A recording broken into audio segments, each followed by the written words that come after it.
초록우 산어린이재단에 매달 소정의 금액을 후원하게 되었습니다. 이 모든 게 구독자, 시청자님 덕분입니다. 구독과 좋아요 감사합니다.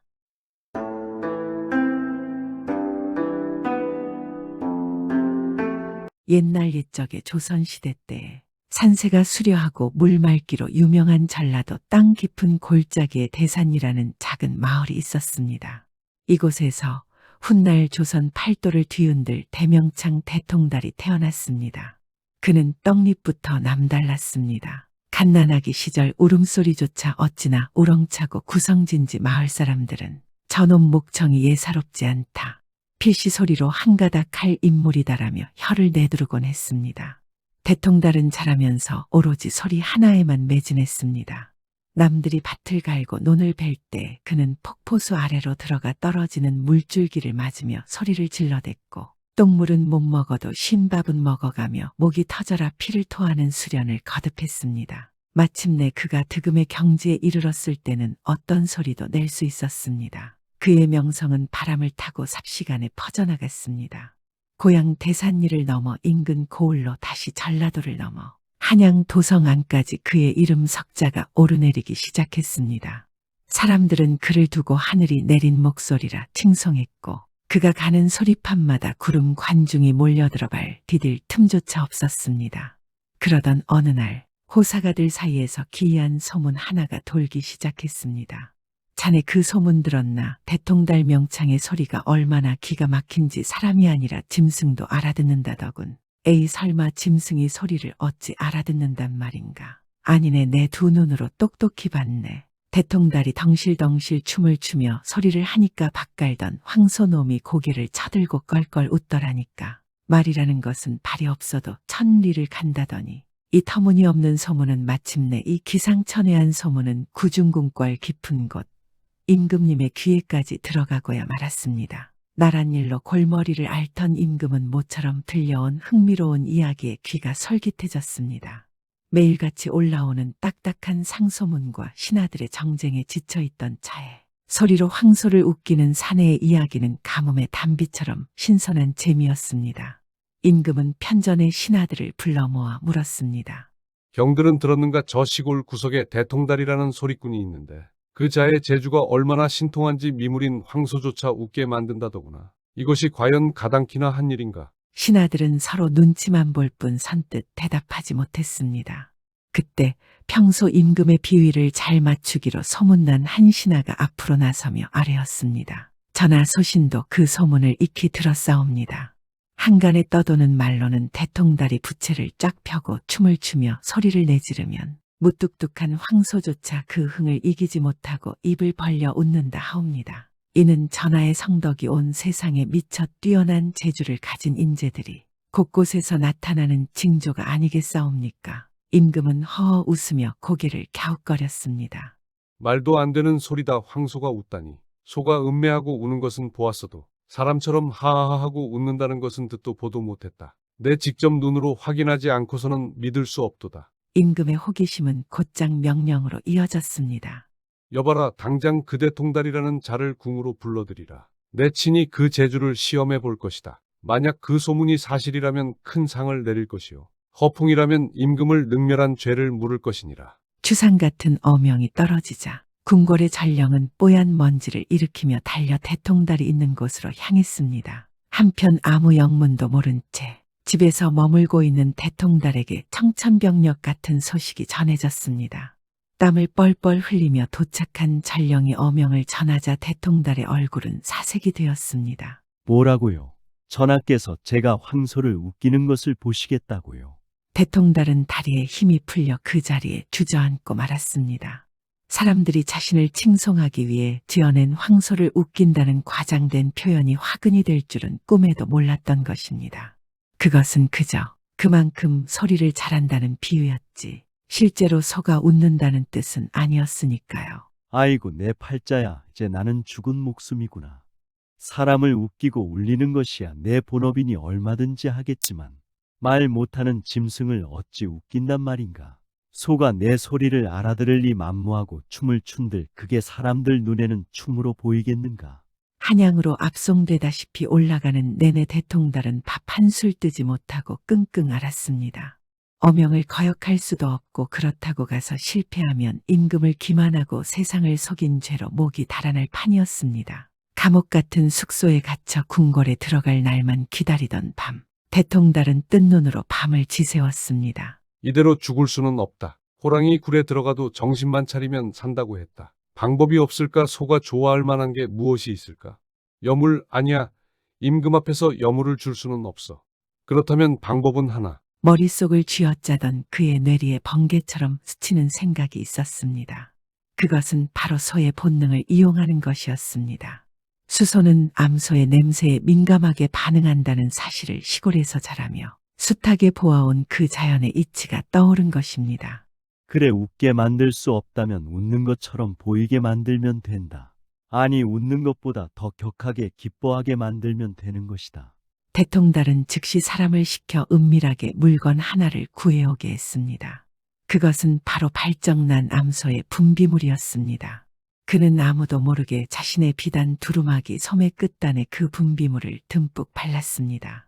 코를 찌르는 비릿하고 야릇한 냄새가 진동했지만 목숨이 경각에 달린 그에게는 향기로운 구원의 냄새와도 같았습니다. 드디어 약속된 날이 되었습니다. 궁궐 앞들에는 덩치 큰 황소 한 마리가 매어 있었고 그 앞에는 임금과 대신들이 위엄 있게 앉아 대통달을 기다리고 있었습니다. 황소는 낯선 환경에 겁을 먹었는지 아니면 그저 심드렁한 것인지 큰 눈만 껌벅이며 멀뚱히 서 있었습니다. 내가 바로 소문으로만 듣던 대통달이냐? 임금의 목소리가 쩌렁쩌렁 울렸습니다. 대통달은 납작 엎드려 조아렸습니다. 예, 전하, 미천한 소리꾼 대통달이라 하옵니다. 그래, 내 소리와 춤이 얼마나 대단하기에 짐승까지 감동시킨다 하느냐. 어디 한번 그 재주를 펼쳐보아라. 내 저 황소가 웃는지 안 웃는지 똑똑히 지켜볼 것이다. 대통달은 떨리는 마음을 진정시키며 자리에서 일어났습니다. 그는 깊은 숨을 들이마시고는 입을 열어 창을 시작했습니다. 그의 굵고 힘찬 목소리가 궁궐들을 가득 채웠습니다. 대통달은 혼신의 힘을 다해 소리를 하며 부채를 펼쳐 들었습니다. 둥둥둥 북소리에 맞춰 덩실덩실 춤을 추기 시작했습니다. 처음에는 황소와 거리를 두고 춤을 추다가 춤사위가 격해지는 척하며 슬금슬금 황소 쪽으로 다가갔습니다. 대통달은 너울너울 춤을 추며 소매를 휘날렸습니다. 그리고 마치 춤의 일부인 양 암소의 분비물이 묻은 소매 끝을 황소의 코앞에 휙 스치듯 지나갔습니다. 그 순간이었습니다. 그때까지 목석처럼 서 있던 황소의 콧구멍이 벌렁하고 커졌습니다. 익숙하고도 강렬한 수컷의 본능을 자극하는 그 냄새가 황소의 뇌리를 강타한 것입니다. 황소가 갑자기 고개를 쳐들며 괴성을 질렀습니다. 대통달은 짐짓 놀라지 않은 척 더욱 신명나게 춤을 추며 소매를 다시 한번 황소 코앞에서 살랑살랑 흔들었습니다. 냄새를 다시 맡은 황소는 이제 제정신이 아니었습니다. 암소가 바로 앞에 있다고 착각한 황소는 흥분을 감추지 못하고 제자리에서 펄쩍펄쩍 뛰기 시작했습니다. 입을 쩍 벌리고 혀를 내밀며 대통달의 소매를 따라 고개를 이리저리 흔들어대는데 그 모습이 영락없이 기분이 좋아 어쩔 줄 몰라 하는 모양새였습니다. 임금의 눈이 휘둥그레졌습니다. 오, 저것 보아라. 황소가 춤을 추고 있구나. 입을 벌리고 소리를 지르는 것이 영락없이 웃는 모습이로다. 신하들도 웅성거리기 시작했습니다. 세상에 진짜로 웃네. 저 황소가 저리 좋아하는 꼴은 처음 봅니다. 대통달의 소리에 취해 황소가 흥이 났습니다. 과연 천하의 명창입니다. 한참을 그렇게 난리 법석을 떤 후 대통달이 소리를 멈추고 거친 숨을 몰아쉬며 바닥에 엎드렸습니다. 임금은 자리에서 벌떡 일어나 손뼉을 쳤습니다. 과연 명불허전이로구나. 내 살다 황소가 저리 즐거워하며 웃는 꼴은 처음 보았다. 내 너의 재주를 의심하여 시험하려 했던 것을 사과하노라. 너는 진정한 이 시대의 소리꾼이다. 임금은 대통달에게 많은 비단과 금은 보화를 하사했습니다. 성은이 만극하옵니다. 전하, 소인의 부족한 소리를 어여삐 여겨주시니 몸둘 바를 모르겠사옵니다. 대통달은 안도의 한숨을 내쉬며 궁궐을 나왔습니다. 등에 식은땀이 흘러 속옷이 다 젖었지만 그의 발걸음은 그 어느 때보다 가벼웠습니다. 죽을 고비를 기지와 임기응변으로 넘긴 자신이 대견하기도 했고 한편으로는 10년 감수했다는 생각에 헛웃음이 나오기도 했습니다. 그렇게 대통다른 기지로 살아남을 수 있었고 조선의 최고의 소리꾼이 되었습니다.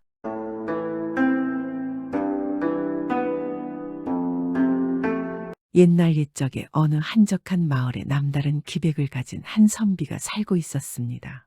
그는 본래 글을 읽는 문과를 공부하는 선비가 아니라 칼을 쓰고 활을 쏘는 무과시험을 준비하던 선비였습니다.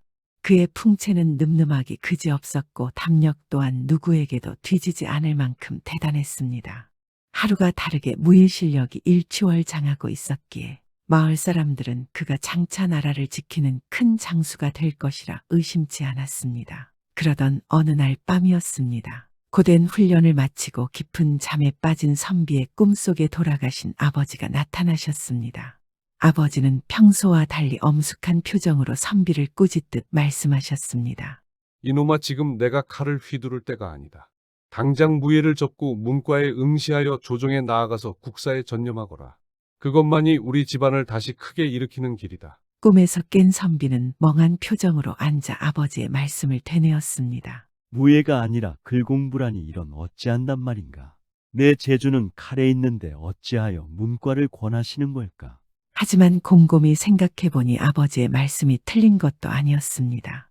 조정의 정세를 살펴보면 문관들은 재상의 자리에 오르는 것은 물론이요. 때로는 장군직을 겸하여 군사 지휘권까지 갖는 경우가 허다했습니다. 반면 무관들은 아무리 공을 세워도 조정의 핵심 요직을 맡기가 너무너무 어려운 것이 현실이었습니다. 그래, 기왕에 출세하여 가문을 빛내려면 문관이 되는 것이 순서다.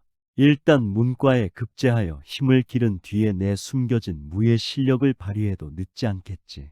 선비는 그 길로 무과 준비를 그만두었습니다. 손에 익은 칼과 활을 내려놓고 대신 붓과 책을 잡았습니다.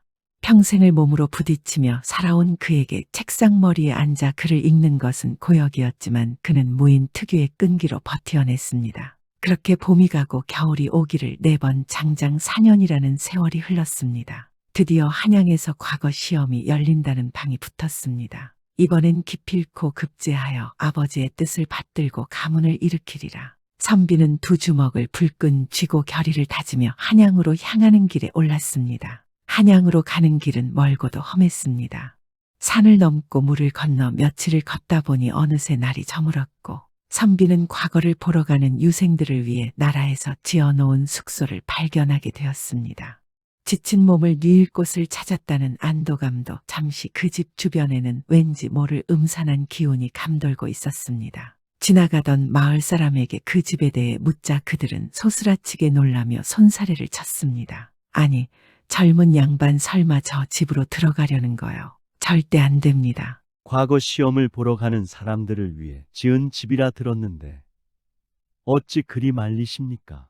모르시는 말씀. 요새 저 집에 들어갔다 하면 멀쩡하던 선비들이 죄다 송장이 되어서 나온단 말이요. 하룻밤을 못 넘기고 다 죽어나갑니다. 사람들의 표정은 공포에 질려 있었습니다. 그들은 입을 모아 그곳이 귀신 들린 집이라며 절대 묵지 말라고 신신당부했습니다. 보통 사람이라면 겁을 먹고 도망쳤겠지만 이 선비는 달랐습니다. 맞는 사람들이 이곳에 머물다 죽은 것은 단지 우연이라 생각했고 오랫동안 무예를 연마하며 키운 배짱이 남달랐기 때문입니다. 귀신이라니요. 도대체 무엇이 있길래 사람을 해친단 말인가? 그냥 우연하게 이곳에 머물어서 선비들이 죽은 것뿐이요.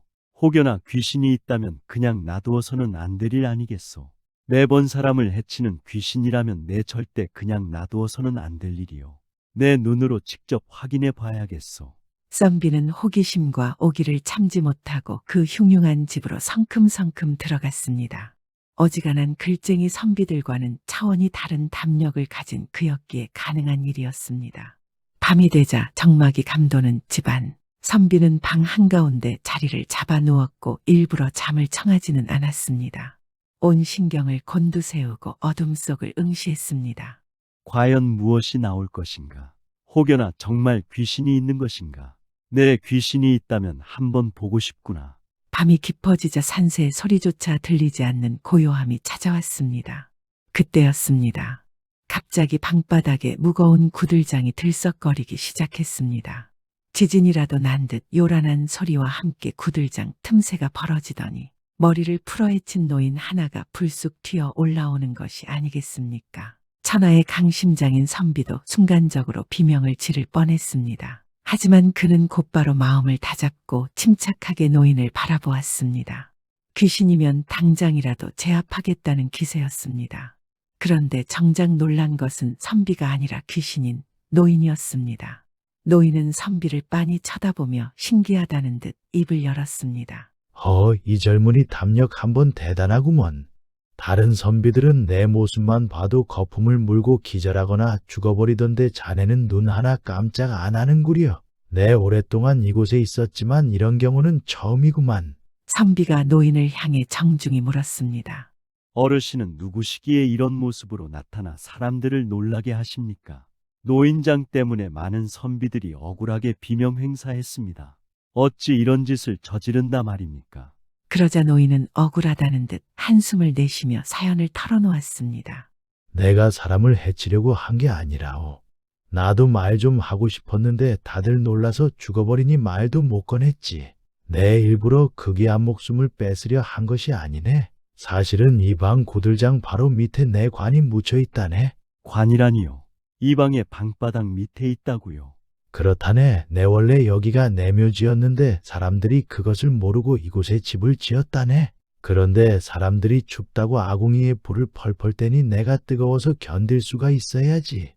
내 관이 다 타버릴 지경이라네. 그래서 제발 나를 다른 곳으로 옮겨달라고 부탁하러 나온 것뿐이야. 노인의 눈빛은 간절했습니다. 그제야 선비는 이 집의 비극이 원한이 아니라 뜨거움을 호소하려던 노인의 절박함 때문이었음을 깨달았습니다. 걱정 마십시오. 날이 밝는 대로 어르신을 시원하고 편안한 곳으로 모시겠습니다. 선비의 약속을 들은 노인은 고맙네, 정말 고마워라는 말을 남기고 다시 스르르 구들장 밑으로 사라졌습니다. 다음 날 아침 마을 사람들은 선비의 시신을 수습하려고 관을 짜서 집 앞으로 몰려왔습니다. 저 젊은이도 결국 변을 당했구먼. 그때 방문이 활짝 열리더니 선비가 기지개를 켜며 걸어 나왔습니다. 지금 방 앞에서 뭐 하는 것입니까? 무슨 할 이야기라도 있는 것입니까? 사람들은 귀신을 본 듯 기겁했습니다. 아니, 살아계시오, 정말 멀쩡하십니까? 그러자 선비는 껄껄 웃으며 사람들을 안심시켰습니다. 하하하. 나는 살아있소이다. 그리고 내가 어젯밤에 왜 이 집에 귀신이 나오는지 그 원인을 알아냈소. 내가 해결할 테니 걱정 말고 돌아가 계시오. 선비는 즉시 삽을 들고 방바닥을 파헤쳤습니다.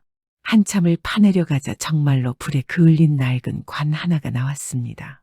선비는 정성스럽게 관을 수습하여 염을 하고 양지 바른 명당을 찾아 노인을 묻어주었습니다. 큰일을 치르느라 하루를 더 그곳에서 묵게 된 선비는 그날 밤 다시 꿈을 꾸었습니다. 꿈속에 나타난 노인은 이전보다 훨씬 편안한 얼굴이었습니다. 선비님, 정말 고맙소. 덕분에 이제야 두 다리 뻗고 편히 쉬게 되었네. 내 그 보답으로 이번 과거 시험 문제를 알려주리다. 과거 시험 문제라고요? 그런 걸 알려주셔도 됩니까? 선비는 깜짝 놀라 되물었지만 노인은 빙그레 웃으며 알쏭달쏭한 내용들을 읊어주었습니다. 하지만 꿈결이라 선비는 그 내용이 무엇인지 도무지 알아들을 수가 없었습니다. 뭐라고요? 잘 안 들립니다. 어르신 들리게 말씀해 주십시오. 선비는 잠에서 깨어났습니다. 아이고, 개꿈인가. 문제를 알려준다더니 웅얼거리는 소리만 들리고. 허탈해하던 선비의 눈에 머리맡에 놓인 종이 한 장이 들어왔습니다. 종이에는 꿈에서 노인이 말하려던 것으로 보이는 글들이 적혀 있었습니다. 믿기 힘든 일이었지만 선비는 믿져야 본전이라는 생각으로 그 내용을 달달 외우며 공부했습니다. 드디어 과거 시험날 긴장된 마음으로 시험장에 들어선 선비는 시제를 확인하고 눈을 의심했습니다. 이럴 수가. 노인장이 종이에 적어준 내용과 똑같지 않은가. 다른 유생들이 머리를 싸매고 고민하는 동안 선비는 거침없이 답안을 써내려갔습니다. 노인의 도움 덕분에 그는 모든 문제에 완벽하게 답할 수 있었습니다. 결과는 당연히 장원급제였습니다. 선비는 고향 하늘을 바라보며 생각했습니다. 좋은 마음으로 베푼 일이 이렇게 큰 복으로 돌아오는구나. 앞으로 관리가 되어서도 억울하고 힘든 백성들을 돕는 참된 사람이 되어야겠구나. 나라를 위협하는 적들을 물리치는 것도 중요하지만 이렇게 사람들에게 쓰이는 것도 금없지 않구나. 그 후 선비는 높은 자리에 올라서도 늘 그날의 다짐을 잊지 않고 선정을 베풀어 많은 사람에게 존경받는 관리가 되었습니다. 그리고 나라의 적들이 쳐들어올 때마다 장군이 되어서 수많은 공을 세웠습니다. 구독은 공짜입니다.